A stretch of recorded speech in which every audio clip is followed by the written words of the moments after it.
Hello everyone, welcome back to part 2 of this AD analysis for partial differential equation. Now let's go ahead and find the something that I mentioned. I put a box here and I write execution.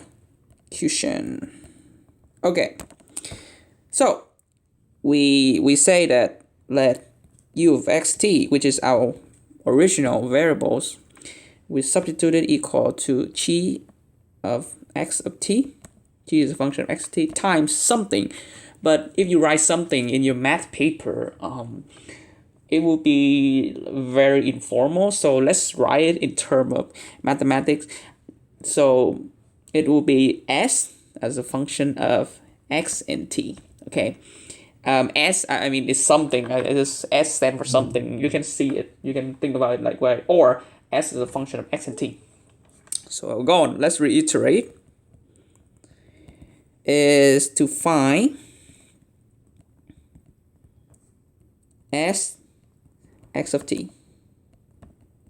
Okay. Let me highlight on this. Okay. So how do you do that? Now, we're gonna substitute in one this equation right here, the red one. So we need two terms, right? We need to compute what. By the way, before I do all that computation, I just want to make a note. So I will just briefly write u equal chi times s for faster writing instead of u xt equal g xt times s xt. Okay, but y'all see the idea, right? So just keep in mind u is a function of x and t, same with g and s. But in this case, for faster calculation, I will write u equal g times x s. Okay, so what we're gonna do, we need to substitute in red, right? But we don't have partial u over partial t, partial u over partial x, and partial square u over partial x squared yet. Okay, so we need to find them as a function of t and s. Okay, so let's go ahead and do that. Partial u over partial t, what does it equal to?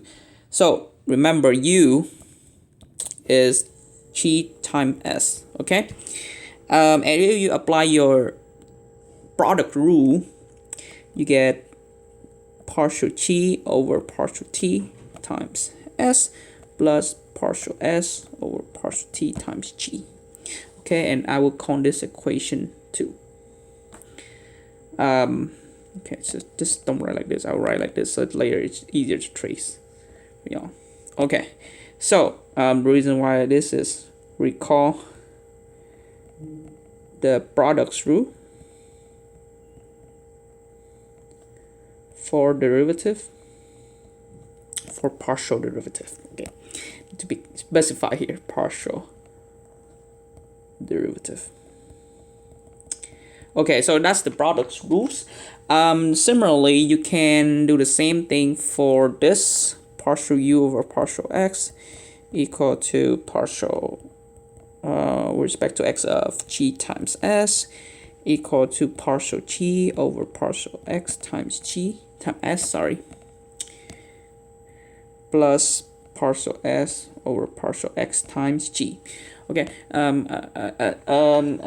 is a kind of similar way to think about it is, you know, if you recall, uv prime is u prime times v plus v prime times u for ordinary derivative, but it's very similar in terms of idea and concept. Okay, okay, so you have this term right here, partial u over partial t, partial u over partial x. Now we need partial u squared over partial x squared. Okay, so partial u squared over partial x squared. You can calculate this term, right? So this term right here is actually, recall the second derivative is the derivative of the first derivative, right? So you can say this is the derivative or partial with respect to x of the first derivative, which is partial u over partial x. Okay, and what is partial u over partial x? We already have it.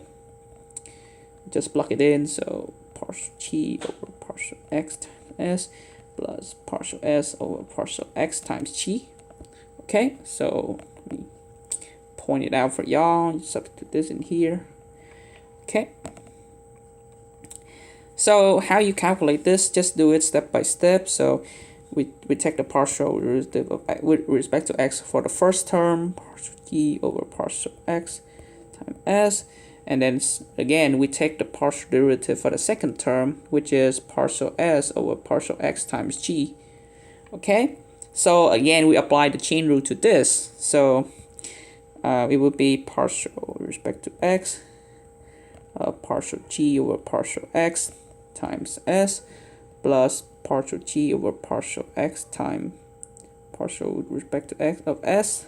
Okay, it's just a chain rule. Okay, don't so you take derivative with respect to x of the first term, this one, partial g with respect to x. So that's why I write like this.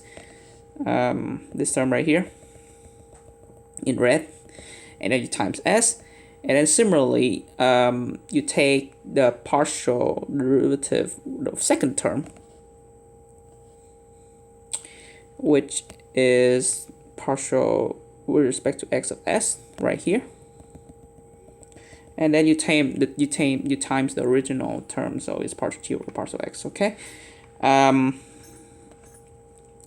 then similarly, if you follow that rule, you get same thing. You get plus partial with respect to x of partial s over partial x times g plus partial s over partial x times partial with respect to x of g. Okay, so let's make it look nicer. Okay, so partial with respect to x of partial g over partial x.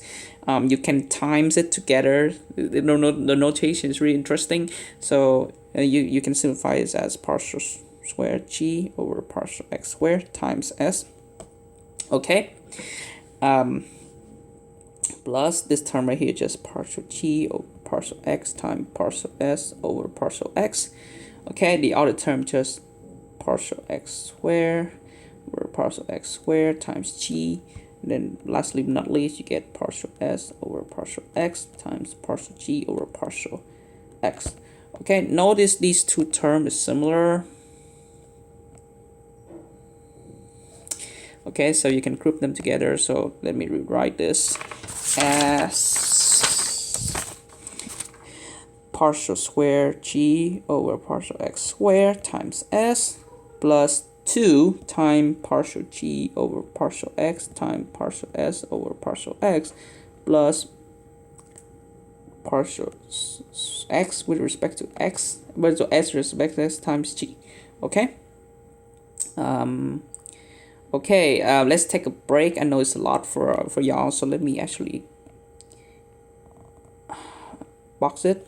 Okay. This term I'm gonna use. This term I'm gonna use. Okay.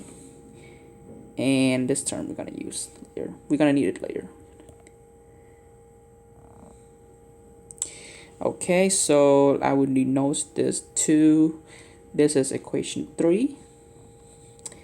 And this is equation 4. Okay, so let me see. Okay, it's almost there. So just recap the video. So basically, I just find, partial u with respect to x, partial u with respect to t, and partial u, the second derivative, as a function of g and f. Okay, and now I'm ready to substitute into the original equation, which is equation 1. I don't know if I denoted. Oh, I haven't, so let me denote it here. Later, you see I substituted it. G and f appear, and we find g. Okay, we find g.